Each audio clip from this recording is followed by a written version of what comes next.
refocusing APBN serta APBD, serta transparansi pengadaan barang dan jasa. Demikian tadi beliau dengan sangat komprehensif memberikan paparannya, sehingga sekarang kita beralih kepada Bapak Profesor Zudan Arif Fakhrullah, Dirjen Dukcapil. Semoga sudah bisa terhubung.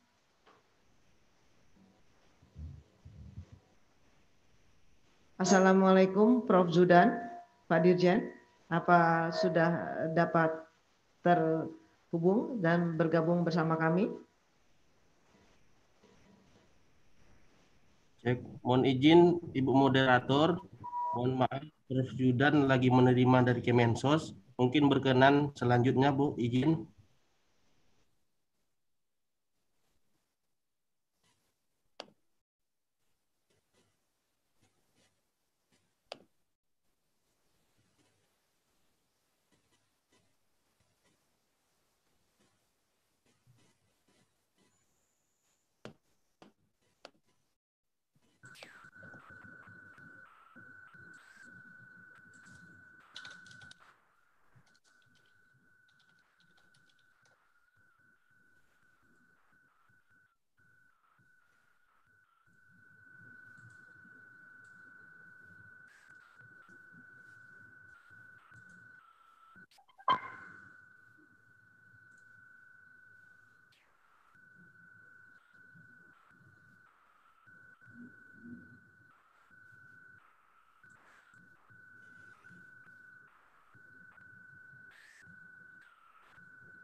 Pak Said, monggo waktu dan tempat saya silakan.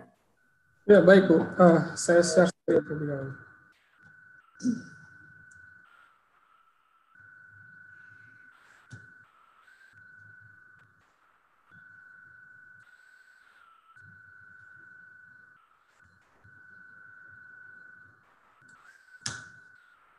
Bentar, ada trouble.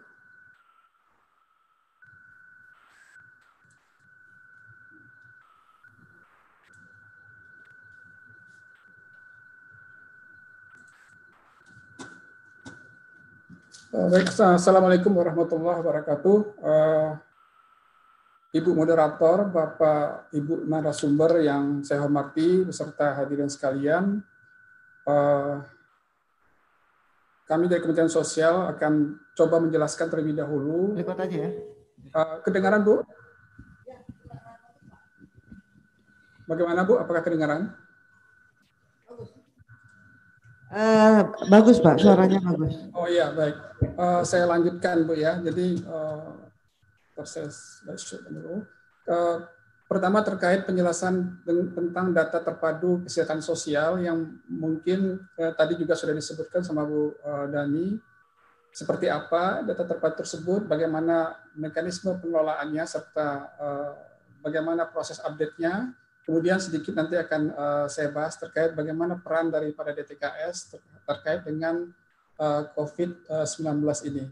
Nah, Bapak Ibu sekalian, pertama terkait regulasi pendataan, ini sebenarnya diatur cukup detail di Undang-Undang Nomor 13 2011 tentang penanganan fakir miskin, bahwa dikatakan untuk pengupdatean atau pemutahiran data itu bisa dilakukan oleh Menteri Sosial atau bisa dilakukan oleh pemerintah daerah. Bahkan rumah tangga miskin itu bisa secara aktif untuk mendaftarkan diri mereka jika masih belum terdaftar di dalam data terpadu. Pendaftaran ini bisa dilakukan dengan melaporkan ke lurah atau desa, kepala desa atau yang sejenisnya. Dan jika sudah tercatat juga mereka bisa melaporkan bahwa ada perubahan terkait dengan kondisi sosial ekonominya. Kemudian juga di pasal 10 dikatakan bahwa data yang sudah dimutakhirkan itu dikirim ke Menteri Sosial, dan Menteri Sosial sebagai penanggung jawab untuk mengelola data terpadu tersebut. Dan ini berbasis teknologi informasi. Dan setelah diterima oleh Menteri Sosial, barulah ditetapkan sebagai data terpadu untuk dasar pemberian bansos atau pemberdayaan sosial. Ini adalah sudah tertera, saya pikir cukup detail terkait pendataan atau data kemiskinan yang ada di Undang-Undang Nomor 13 2011. Kemudian kita beralih kepada yang sebelah kanan, Bapak Ibu sekalian. Undang-Undang 23 2011 ini mengatur lebih rinci lagi siapa melakukan apa. Terutama untuk daerah kabupaten kota, itu tertulis di Undang-Undang Nomor 23 2014 bahwa daerah kabupaten kota lah yang melakukan pendataan. Kemudian pengelolaan data fakir miskin cakupan wilayahnya. Sedangkan provinsi itu mengelola data. Dan pusat itu juga mengelola data, tapi cakupan saja yang berbeda, yaitu cakupan nasional. Dan penyelenggaraan ini di pasal 282 itu adalah merupakan urusan pemerintah yang menjadi kewenangan daerah didanai dari dan atas beban APBD. Sehingga pembagian tugas saya pikir ini sudah jelas bahwa secara global perbaikan data yang menjadi ujung tombak adalah pemerintah daerah, di mana nanti pemerintah pusat akan mengelola secara skala nasional. Dan perbaikan data juga bisa dilakukan langsung oleh masyarakat dengan melaporkan diri mereka secara aktif kepada aparat desa atau mungkin kepada kabupaten kota agar bisa masuk dalam data terpadu. Nah, ini gambaran garis besar, Bapak Ibu. Kemudian data terpadu yang dikumpulkan tersebut itu terdiri dari banyak atribut. Jadi Bapak Ibu bisa lihat di tayangan saya. Pertama, identitas rumah tangga, termasuk di situ adalah NIK. Anda bisa lihat di sebelah kanan, data demografi, nama, NIK, hubungan dengan kepala rumah tangga, dan seterusnya. Ini ada data yang kita padankan dengan Dukcapil. Tadi Bu Dani mengatakan masih sekitar 70%. Sebagai update bahwa di DTKS saat ini ada 97,3 juta orang yang tercatat, dan sudah sebanyak 81% NIK yang ada itu sudah tercatat di Dukcapil, Bapak. Jadi sekitar 78,59 juta orang itu sudah terpadankan Dukcapil. Alhamdulillah kepada rekan-rekan Dukcapil yang telah membantu kami dalam pemadanan, dan juga KPK, Stranas KPK juga mengkoordinir pemadanan tersebut. Dan kemudian informasi lain ada terkait dengan perumahan, kemudian dengan aset rumah tangganya, terkait pendidikan, dan seterusnya. Ini sebenarnya digunakan untuk mengurutkan tingkat kesejahteraan rumah tangga yang ada di dalam DTKS dari yang paling miskin sampai yang 40% teratas, gitu ya. Untuk itu. Tapi pengurutan rumah tangga tersebut itu akan berdasarkan karakteristik yang ada di masing-masing kabupaten kota, gitu ya. Jadi misalnya kalau di Kalimantan itu kondisi rumah dengan terbuat dari kayu, dinding lantai dari kayu, itu mungkin orang yang mampu dan tidak mampu mungkin sama, gitu ya, sama-sama dari kayu. Tapi kalau di luar Kalimantan itu mungkin beda karakteristiknya. Jadi untuk mengurutkan tingkat kesejahteraan itu ada model statistik tertentu yang mana nanti akan diurutkan berdasarkan tingkat kesejahteraan, berdasarkan karakteristik sosial ekonomi di daerah masing-masing. Jadi kita memiliki data terpadu kesejahteraan sosial rumah tangga yang diurutkan dari yang paling miskin sampai yang di atas sekitar 40% termiskin di Indonesia. Nah, ini gambaran garis besar. Data ini sebenarnya dikumpulkan dari lapangan, ya, tadi sesuai dengan Undang-Undang Nomor 13 oleh pemerintah daerah, dan nanti akan diberikan Kementerian Sosial untuk dikelola lebih lanjut dan ditetapkan oleh Menteri Sosial. Nah, data ini cukup lengkap, dan ini saat ini sudah mulai terhubung dengan data administratif yang dikelola oleh kementerian lembaga lain, Bapak Ibu. Jadi contohnya, kami sudah terkoneksi langsung dengan data Dukcapil untuk memperbaiki atau mengambil data yang terkait dengan informasi demografi. NIK dan nama itu memang harus sesuai Dukcapil, ya, termasuk jenis kelamin, umur, dan seterusnya. Ya. Jadi sudah ada pertukaran data dengan data Dukcapil untuk memastikan bahwa orang yang tercatat di DTKS ini memang benar adanya. Ya. Kemudian juga kami sudah terkoneksi dengan data BPJS. Anda bisa lihat di sini terkait penyakit kronis yang ada di DTKS, ini kami bisa ambil dari BPJS. Kemudian terkait dengan data pendidikan, ini juga kami sudah terkoneksi dengan data Dapodik, sehingga anak-anak yang tercatat di DTKS bersekolah di sekolah tertentu, itu kami akan ambil datanya dari data Dapodik yang ada di Kemendikbud. Kemudian juga kita akan connect nanti dengan PLN untuk mengisi sumber utama penerangan berasal dari PLN dengan daya listrik terpasang seperti apa.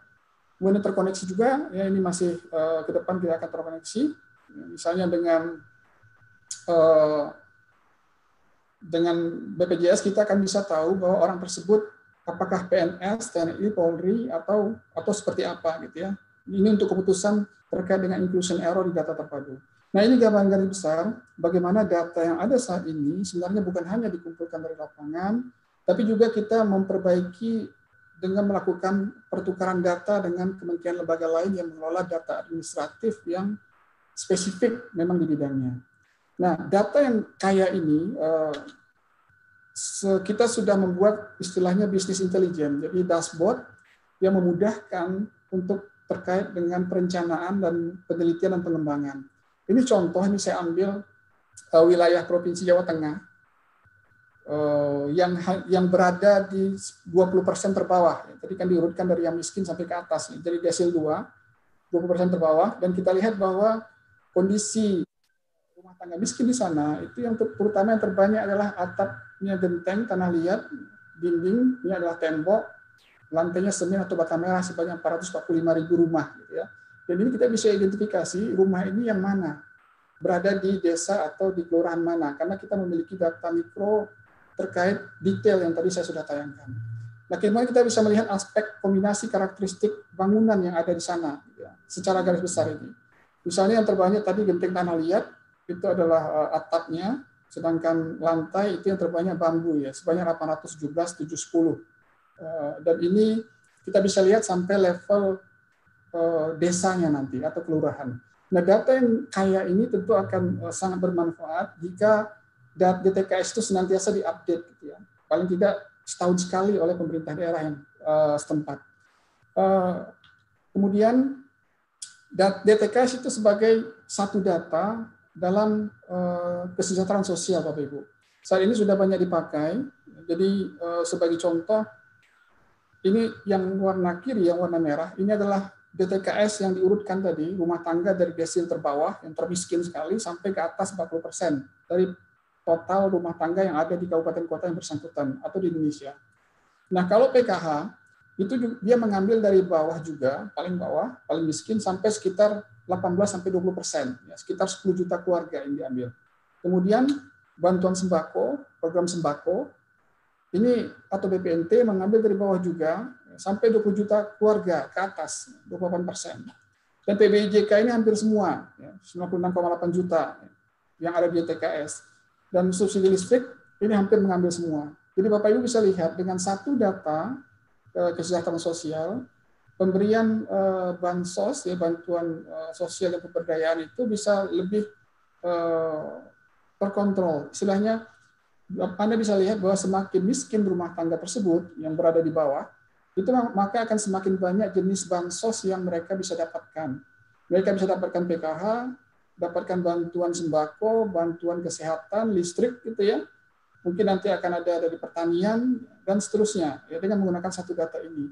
Ini sebenarnya bukan duplikat, tapi saling melengkapi, ya, komplementaritas. Jadi orang miskin akan semakin miskin, dia akan semakin banyak bansos yang dia dapatkan, sehingga akan memudahkan dia untuk keluar dari garis kemiskinan tersebut, gitu ya, digantikan oleh orang lain.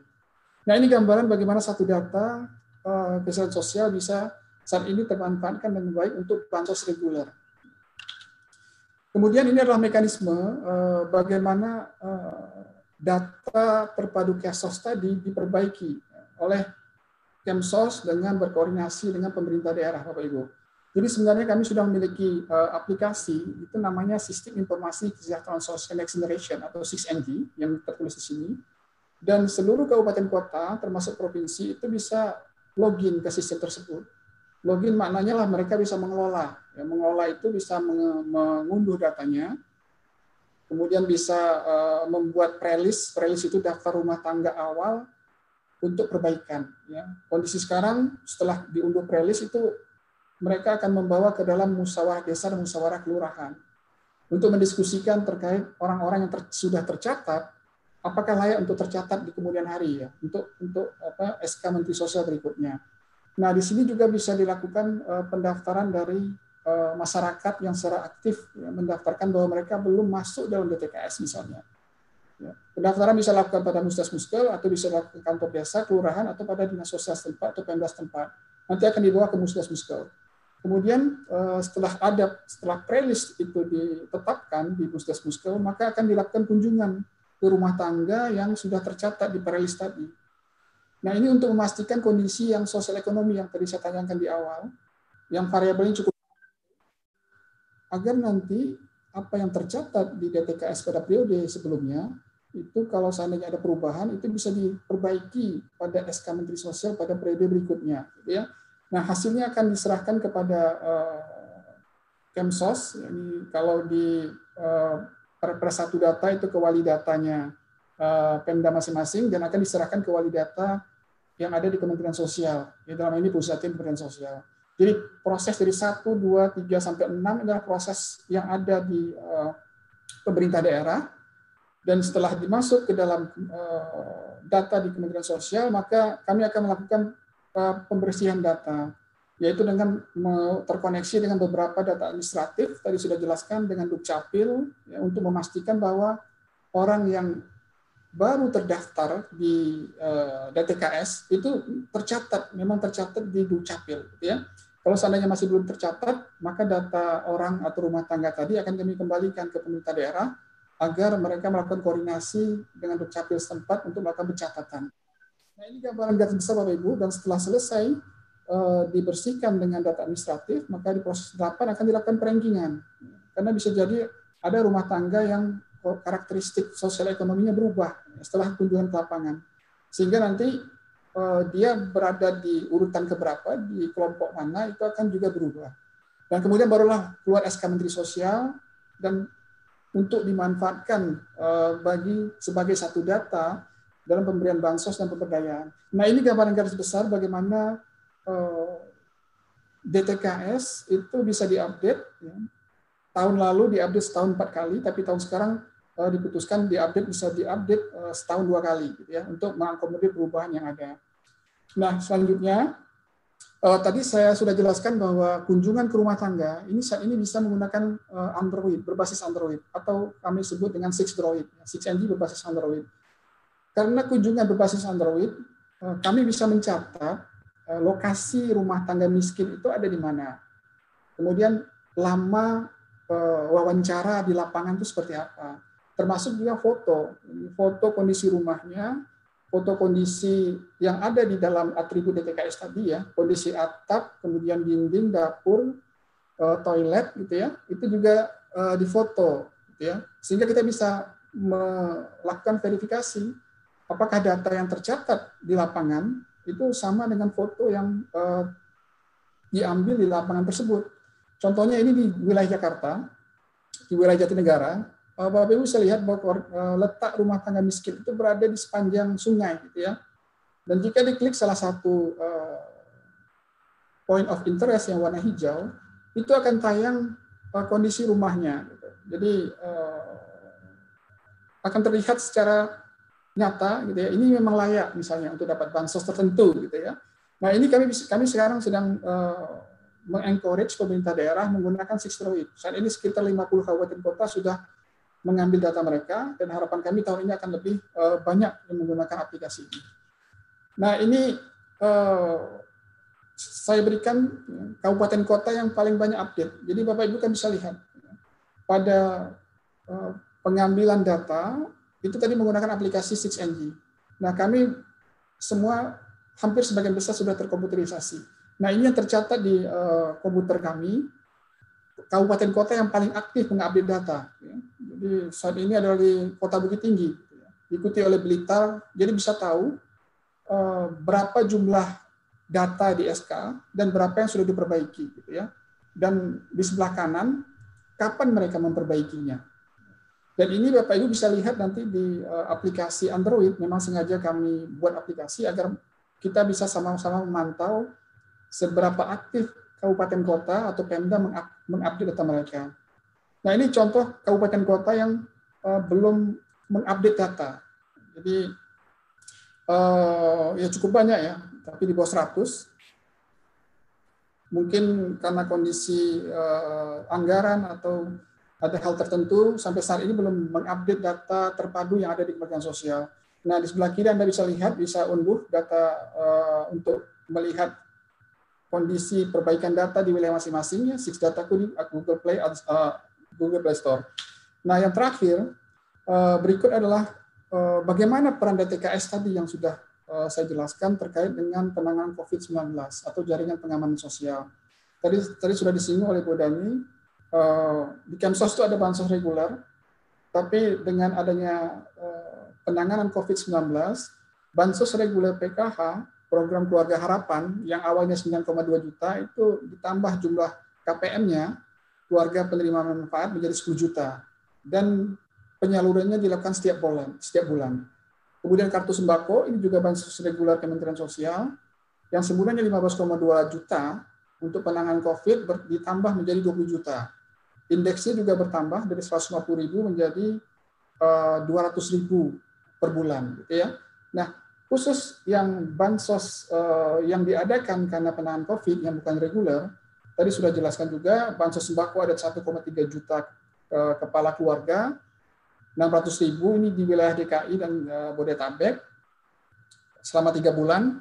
Kemudian bansos tunai, kami sebut ini BST, kalau Kemendesa PDTT, BLT dana desa, gitu ya. Ini 9 juta, ini untuk di warga Bodetabek, 600.000 per kepala keluarga per bulan selama 3 bulan. Ya. Dan ini akan di-extend sampai dari Juli sampai Desember, tapi dengan indeks yang berubah. Jadi masing-masing indeksnya sekitar 300.000 per bulan dari Juli sampai Desember. Nah, data ini yang sebelah kiri ini tentu berasal dari DTKS yang tadi diupdate oleh pemerintah daerah. Dan memang kalau seandainya pemerintah daerah tidak update datanya, maka kemungkinan PKH atau BPNT ini menjadi tidak tepat sasaran, ya. Jadi kami memang menghimbau agar perbaikan terus dilakukan paling tidak setahun sekali. Kemudian bansos khusus ini memang ada perbedaan karena ini untuk menghadapi dampak COVID. Ini bansos khusus bisa berasal dari luar DTKS, Bapak Ibu. Jadi Bapak Menteri Sosial pada saat Kikon dengan seluruh kabupaten kota menyatakan bahwa penerima bansos khusus COVID ini itu bisa berasal dari usulan daerah yang berada di luar DTKS, gitu ya. Dan juga ditegaskan oleh surat edaran dari KPK bahwa ini bisa berasal dari luar DTKS, tapi nanti harus diajukan untuk masuk DTKS ke Pemda atau ke Kementerian Sosial. Nah, usulan dari untuk dapat bansos khusus ini itu bisa dari Pemda, bisa dari kementerian lembaga. Jadi data yang saat ini kami kumpulkan itu bisa berasal dari luar DTKS yang nantinya data tersebut akan menjadi prelis untuk dimasukkan ke dalam DTKS pada periode perbaikan data selanjutnya. Nah, bansos yang di luar Kementerian Sosial, selain yang 4 ini, koordinasi sudah dilakukan. Contohnya dengan Kemendesa PDTT, kami memberikan data DTKS beserta data BST, data bansos khusus, agar nanti tidak terjadi duplikasi dalam pemberian BLTDD dengan apa yang sudah diberikan pada bantuan sosial tunai. Juga pemerintah daerah saat ini juga bisa mengunduh DTKS agar bantuan yang berasal dari APBD juga bisa bisa berupa agar tidak terjadi duplikasi pemberian bantuan, gitu ya. Nah, itu gambaran garis besar pada saat ini. Saya kira demikian yang bisa saya sampaikan. Terima kasih. Terima kasih Bapak Dr. Said Mirza Pahlevi, Kapus Datin dari Sekjen Kemensos, yang sudah memberikan gambaran tentang bagaimana pentingnya data yang terintegrasi antara kementerian dan lembaga dan juga pemerintah daerah dalam pemberian bantuan sosial. Beliau juga menyatakan bahwa di dalam pemberian bantuan sosial beliau regulasi yang memayungi adalah Undang-Undang Nomor 13 Tahun 2011 tentang penanganan fakir miskin dan juga Undang-Undang 23 Tahun 2014 tentang pemerintahan daerah, karena masalah sosial menjadi kewenangan atau urusan dari pemerintahan daerah. Selanjutnya, data yang perlu penekanan dari beliau adalah data harus dinamis dan yang terpenting harus terupdate per tiap tahunnya. Serta data yang dimiliki oleh Kemensos sudah terintegrasi dengan data yang kami miliki, yaitu dari Kementerian Dalam Negeri dalam hal ini dengan data yang ada di dalam di Ditjen Dukcapil. Bapak dan Ibu peserta webinar telah terhubung di siang hari ini dengan yang terhormat Bapak Gubernur Jawa Tengah, Bapak Haji Ganjar Pranowo. Sudah bisa terhubung? Kepada Bapak Gubernur, waktu dan tempat kami silakan.